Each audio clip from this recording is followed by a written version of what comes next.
종교개혁을 하게 될 때 두 개의 기둥이 있었습니다. 한 분은 마틴 루터, 대척점에 에라스무스라는 사람이 있었습니다.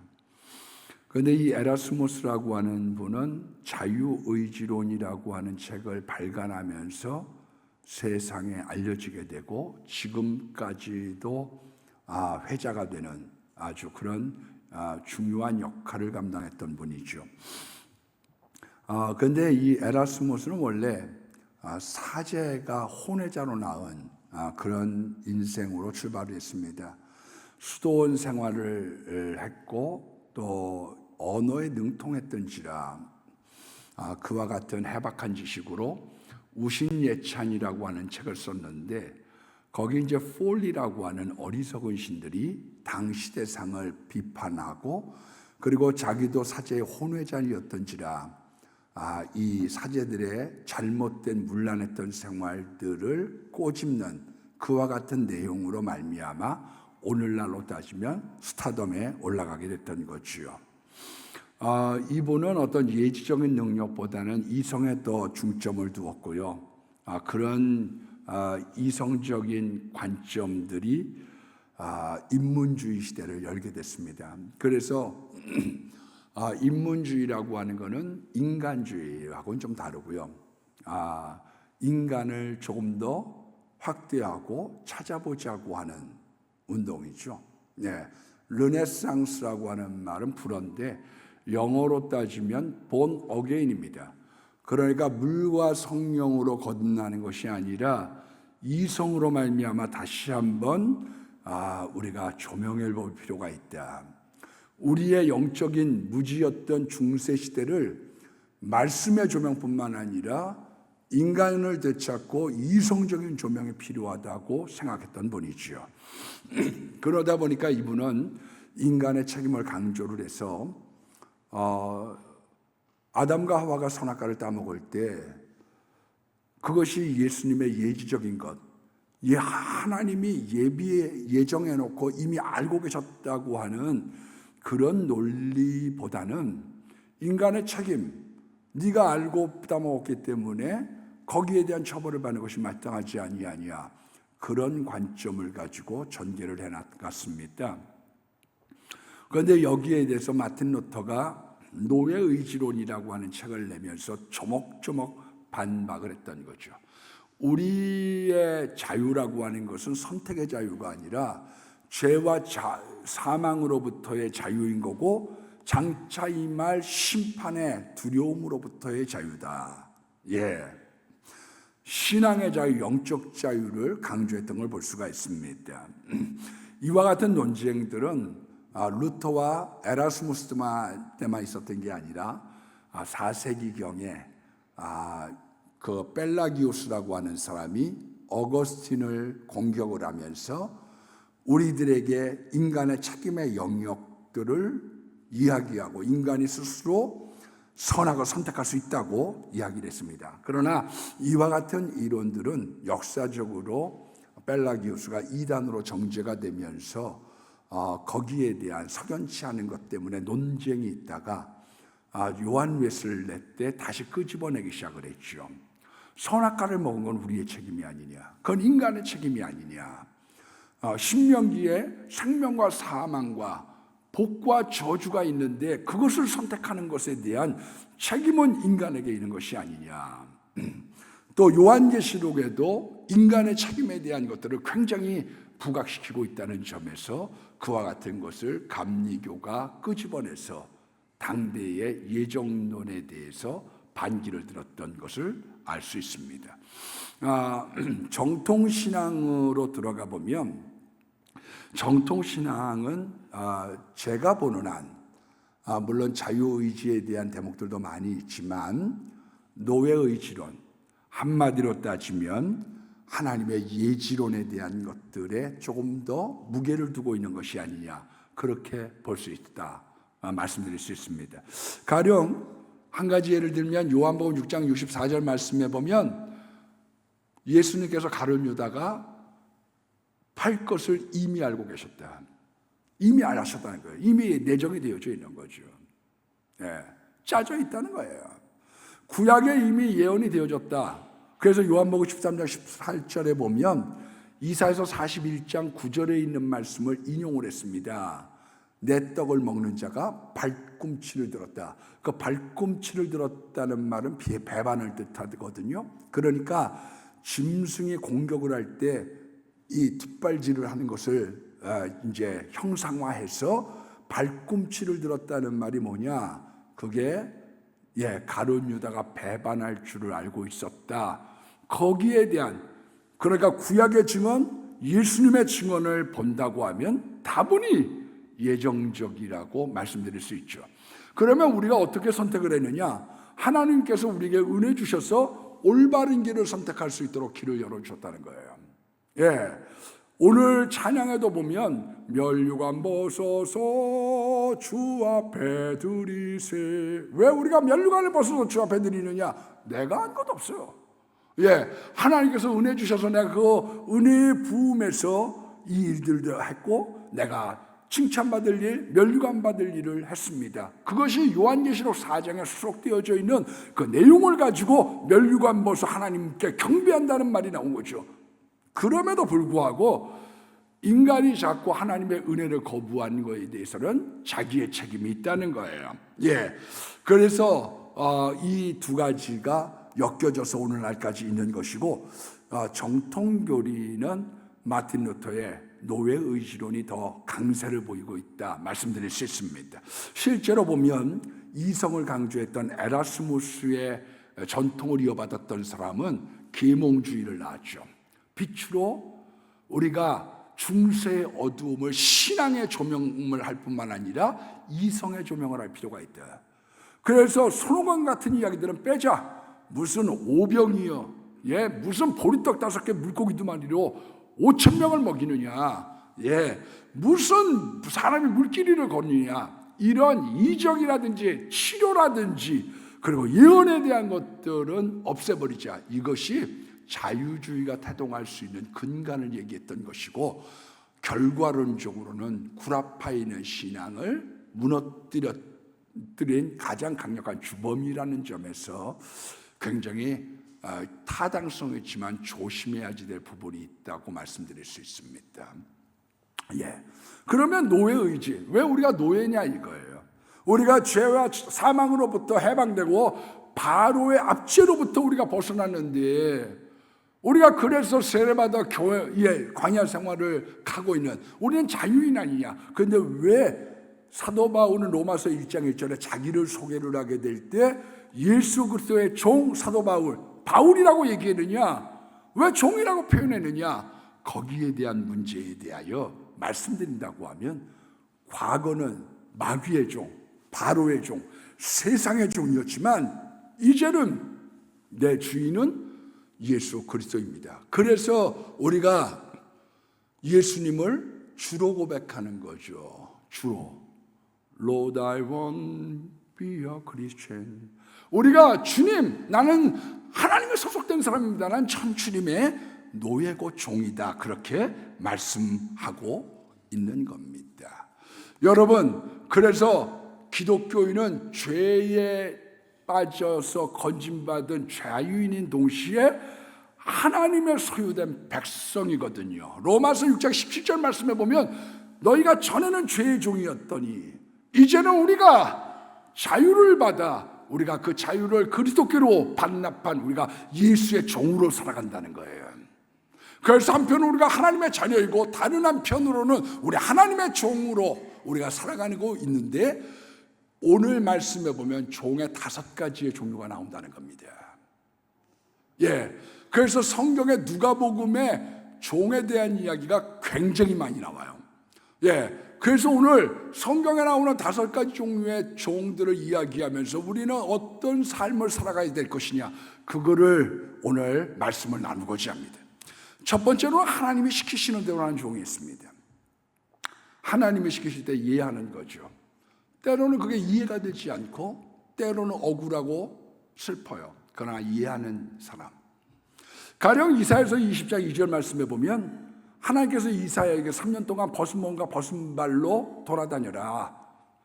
앞으로 이것이 구스와 애굽의 예표가 된다. 오늘날로 따지면 에티오피아가 이집트가 아수르에게 멸망당하는 가운데 벗은 발과 벗은 몸으로 포로가 되어서 끌려가 정신적 재발 차려 거기에 대한 시청각 교육으로 이스라엘을 세웠습니다. 아이 저 하나님 부끄러워요. 내가 어떻게 옷을 벗고 맨발로 돌아다녀요. 나 못해요. 그게 아니라 아멘. 종이죠. 우리가 에스겔서 24장 말씀에 보면 하나님께서 에스겔에게 이렇게 얘기합니다. 내가 오늘 내 눈에 기뻐하는 것을 한 번 쳐서 빼앗으리니 아내를 데려가겠다는 거예요. 너 슬퍼하거나 장례식 치르지 마. 왜 하필은 내 아내를 데려올 겁니까? 거기에 대해서 하나님께서 아무 말 하지 마. 왜? 앞으로 유다 민족들도 그렇게 포로가 되어져서 끌려가게 될 거야. 그리고 그렇게 처참한 죽음을 당하게 될 거야. 우리가 이제 벌써 몇십 년이 됐지만 북한 고난의 행군 때 300만이 굶어 죽었습니다. 그때 무슨 장례식 치르나요? 관이 있나요? 그럴 만한 나무도 없고 여의도 없고 돈도 없어요. 그래서 철통에다가 사람을 갖다 집어넣어서 산에 가서 매장해 버리고 말았던 거죠. 여러분, 그와 같이 에스겔에게 뭐를 이야기하고 있느냐? 너 거기에 대해서 슬퍼하지 마. 앞으로 조금 지나면 니나 내나 똑같아. 여기에 대해서 경고의 메시지를 해주기를 원한다. 호세아에게도 고멜 창녀에 가서 결혼하라고요 하나님이 명령을 내립니다. 하나님의 사랑을 배신한 음녀.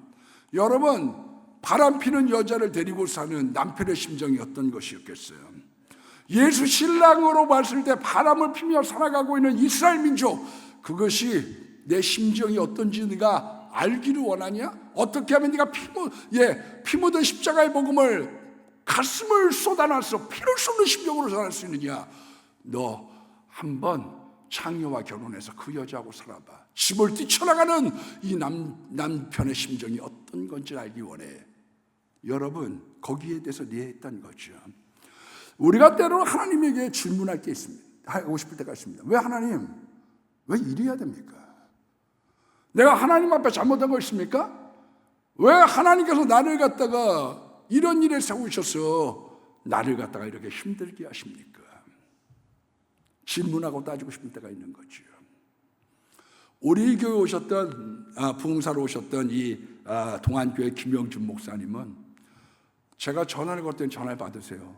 그래서 부흥회 어떻게 했더니 참 나 지금 아내가 정신병에 걸려가지고 내 마음이 아니어서 핸드폰을 끄고 사는데 갑자기 이게 문자가 전화가 오길래 받았더니 그래서 제가 이야기하다가 그 부흥회를 이분이 허락을 해주셔서 우리가 부흥했던 기억이랍니다. 근데 이분이 자기의 인생을 이렇게 얘기합니다. 제가 고등학교 때에는 집안이 어려워서 동아대학을 갔습니다. 그러나 거기서 5.16 장학금을 받았습니다.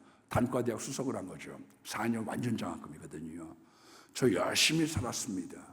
그런데 어느 날 내 아들이 죽고 아버지가 그 충격으로 말미암아 쓰러지셨습니다. 그래서 돌아가셨습니다. 제 아내가 그 충격을 이기지 못해서 정신병으로 고통 중에 있는 거예요. 그때 제가 전화를 걸은 거죠. 우리 교회 한번 오셨으면 좋겠습니다. 이분이 오셔서 우리한테 메시지를 전해줄 때 이렇게 얘기를 하셨어요.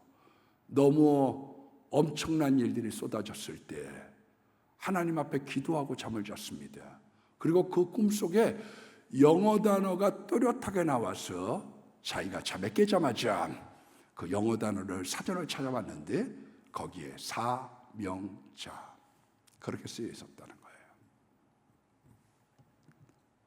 우리가 존경하고 사랑하고 있는 목사님 중에 이동원 목사님이라는 분이 계십니다. 그 이동원 목사님이라고 하는 분이 한 5만 명 교회가 됐으니까, 근데 이분이 은퇴하고 난 다음에 이 폭풍이 불어닥치기 시작하는 거예요. 미국에 큰아들이 있는데 어느 날 릭 워렌이 썼던 목적이 이끄는 삶을 읽고 사명에 불타서 신학을 갔습니다.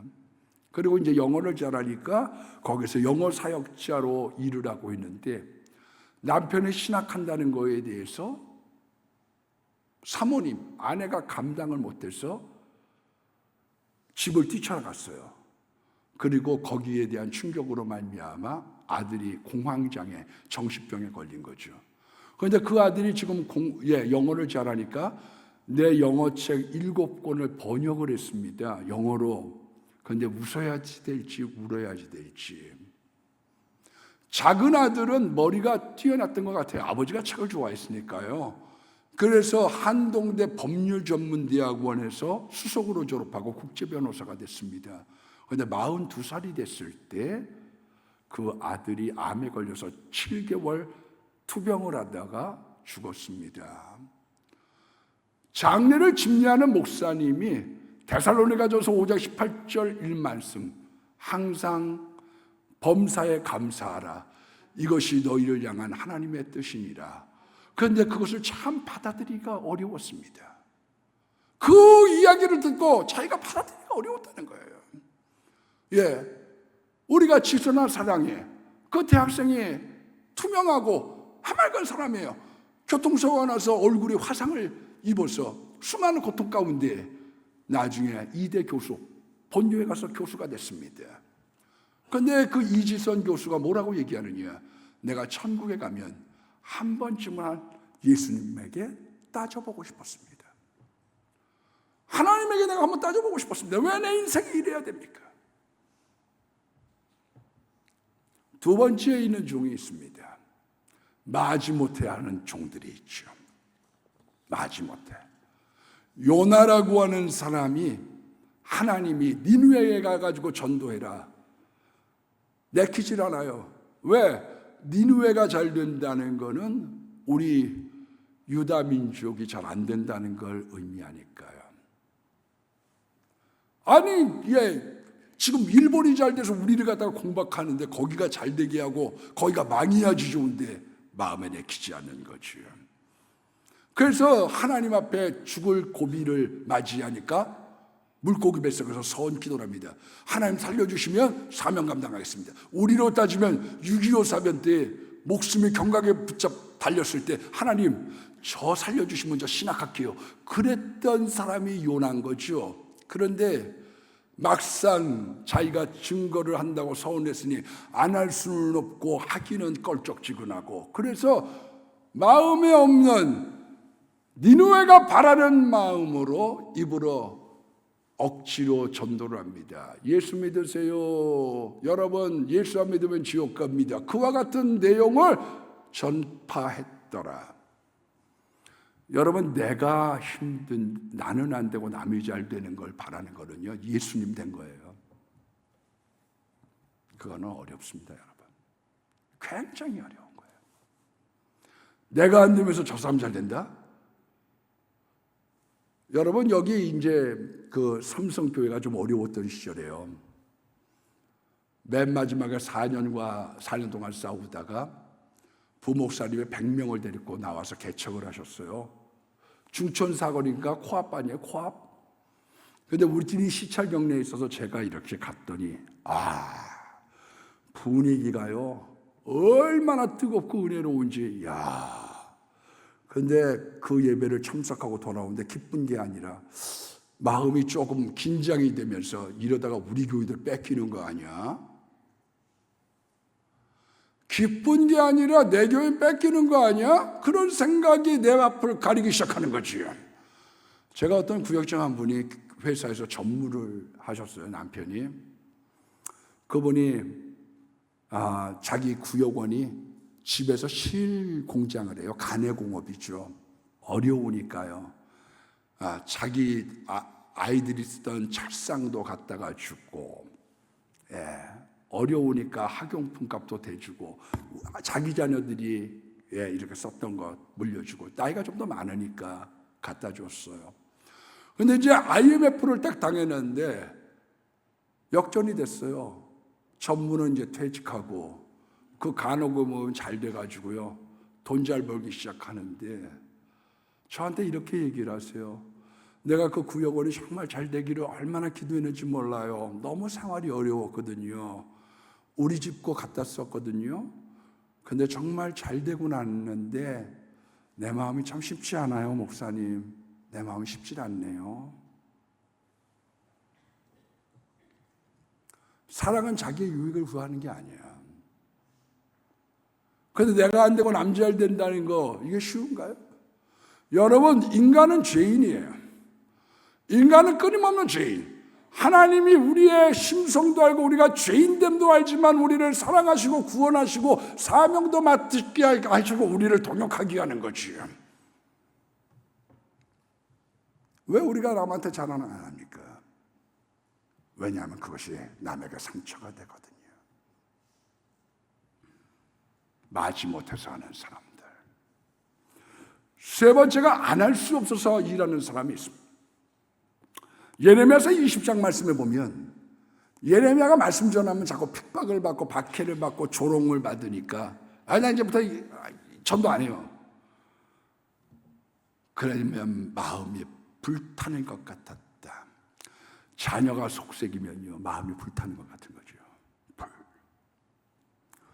제가 언제 한번 새벽 예배 때 어느 목사님이 부목사님이 저를 놓고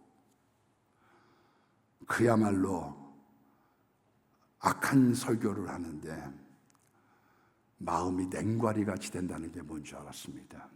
마음이 용광로 같이 분노가 올라오더라고. 많은 생각을 했습니다. 많은 생각. 여러분, 말씀을 전하지 않을 때 끓는 마음. 나 답답해서 내가 못 견디겠어요.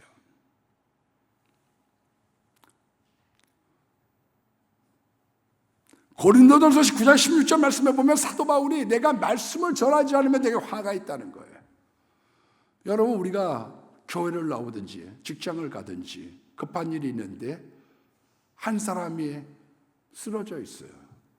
그러면 그 사람 데리고 선병원을 데려다 주고 가야 되는데 그냥 바쁘다는 핑계로 저 사람 피가 많이 새로 오신데 딴 사람이 알아서 하겠지 뭐. 그리고서 지나치면 마음이 캥기지 않겠어요?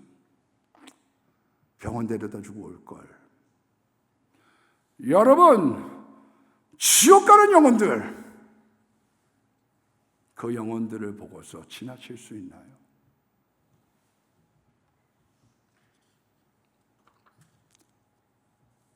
내 마음이 괴롭다는 거예요.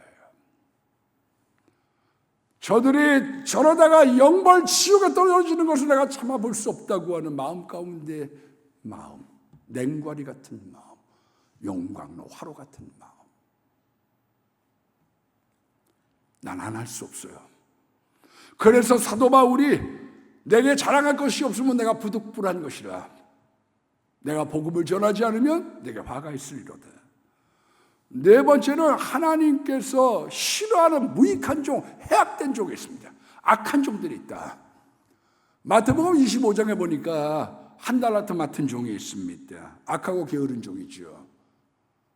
아무것도 안 하는 거예요. 핑계가 많죠. 거리에 사자가 있느니 주인은 굳은 사람이라 해치지 않는 데서 모으고 심지 않는 데서 거르는 줄 알겠다. 여러 가지 논리도 있고 그러면서 아무 일도 하지 않는 거죠. 어떤 제 아는 동료 목사님이 아무것도 안 하세요. 왜?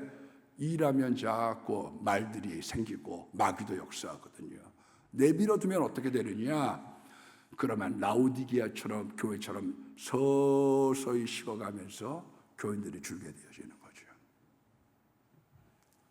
뭐 교회 이거 한다 그러면 뭐 말도 많고 싸움도 많고 갑론을박도 있고 이랬다 저랬다 말들이 많아요. 근데 아무것도 안 해보세요. 교인들이 이렇게 아무것도 안 해도 되는 거예요? 그러면 시끄럽지도 않지만 점점 식어가는 거지. 이것을 농땡이 부린다고 얘기하는 거죠. 농땡이 부리는 종이 있더라. 아무것도 안 하더라.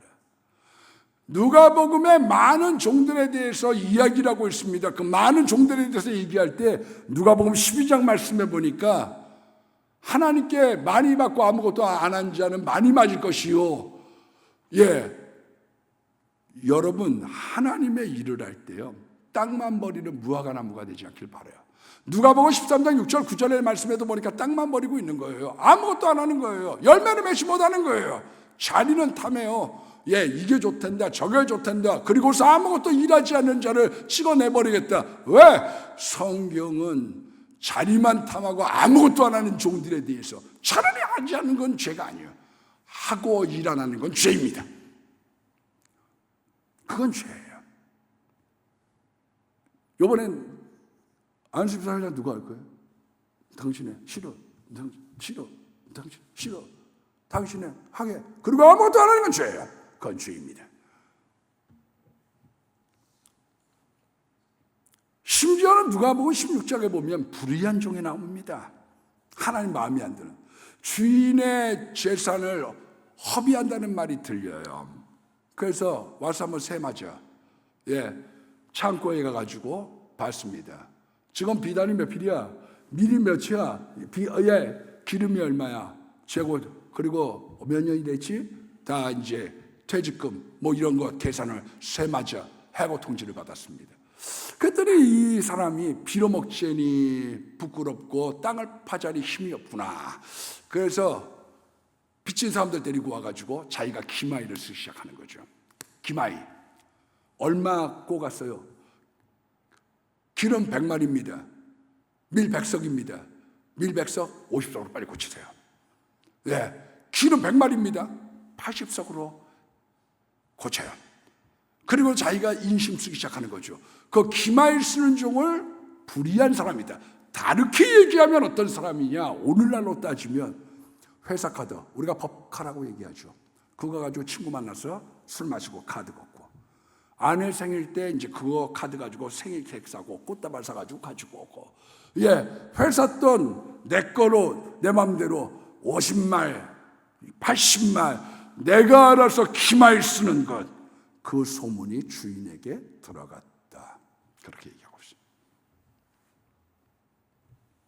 그 소문이.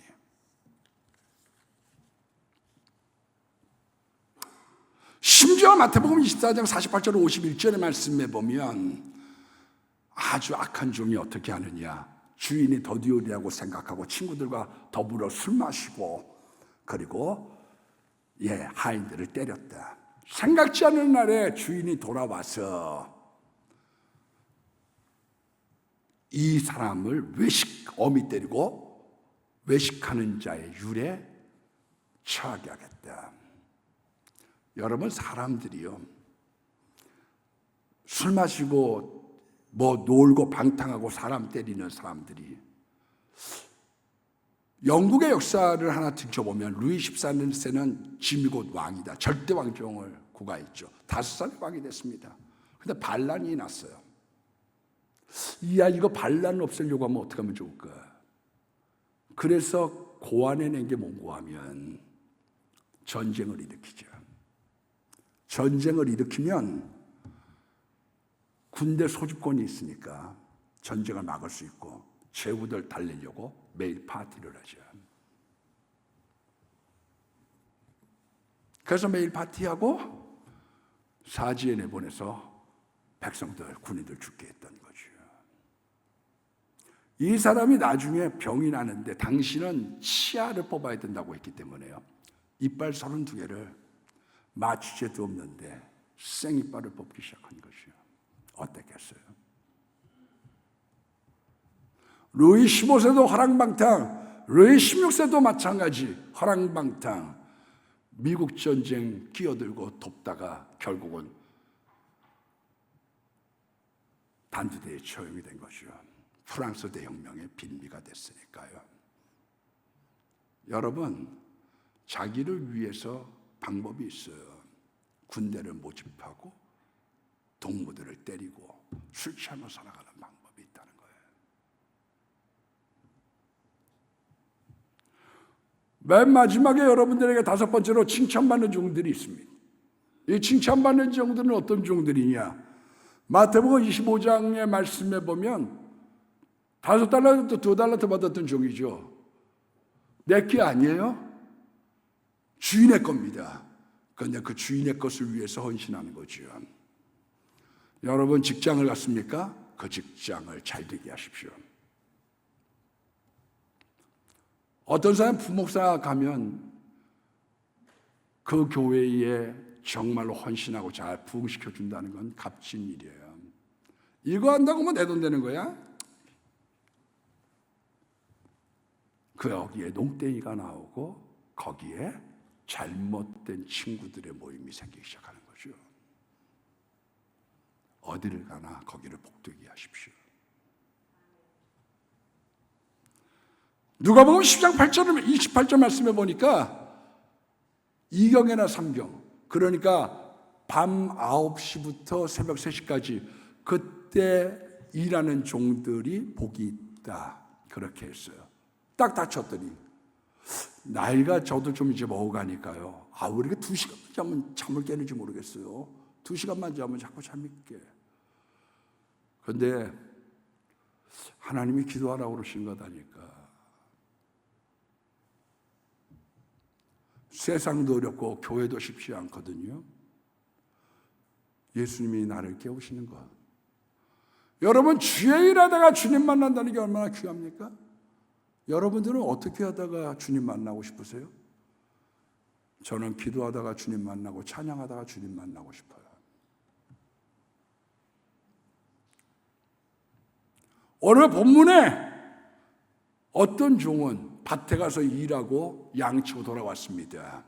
그런데 그 양친 종에게 이리 와서 밥 먹으라고 할 주인이 있겠느냐. 너 수발 들고 그 위에 먹어. 그렇게 얘기하지 않겠느냐. 수발 들고 나중에 밥 먹는다고 해서 주인이 감사하다고 얘기하겠느냐, 살해하겠느냐. 종은 마땅히 내가 할 바를 했습니다. 저는 무익한 종입니다. 그거 제가 당연히 하는 건데요. 그렇게 말할지니라. 당연한 거예요. 내가 요만큼이라고 이만큼 칭찬받으려고 하고 심지 않은 데서 거두려고 하고 거기에 문제가 있는 것이요. 거기에. 내가 하나님의 일을 하다가 사람 인정 못 받는 때 많아요. 여러분들도 있지만 저도 있어요. 제가 무슨 재개발 막 많이 한 1000교회 도와줬어요. 그렇다고 고맙다고 전하는 사람들이 몇 사람 됐겠어요, 여러분. 어떤 사람들에게는 하나님께서 특별히 저를 도구 삼아 주셔서 병도 낫게 하고 축복 기도해주면 잘 되면 다 자기 잘 된 줄 알지, 거기에 대해서 고맙다는 사람들이 얼마나 되게 적을 수 있어요. 우리 다 그런 거 아니에요? 내가 이 교회에 얼마를 댕겨서 얼마나 충성하고 얼마나 해서 내 평생 여기까지 왔는데, 교회는 평생 공동체거든요. 그래서 어느 날 보면 아이고 벌써 50이 됐네, 아이고 참 많이도 먹었다, 하기다 나도 늙었으니까. 여기는 평생 공동체예요. 내가 여기 와서 쓰는 게 얼만데 사람들이 알아주네 못 알아주네, 그건 섭섭할 수 있어요. 그런데요, 우리의 상관은 주님 한 분이에요. 오늘 군인이 등록을 했더라고요. 그래서 제가 그런 얘기했어요. 군인이 예수 잘 믿습니다. 왜? 쫄따구들이 아무리 해도 상관이 고과를 쥐고 있거든요. 위에 계신 한 분에게 잘 보이는 게 중요하거든요.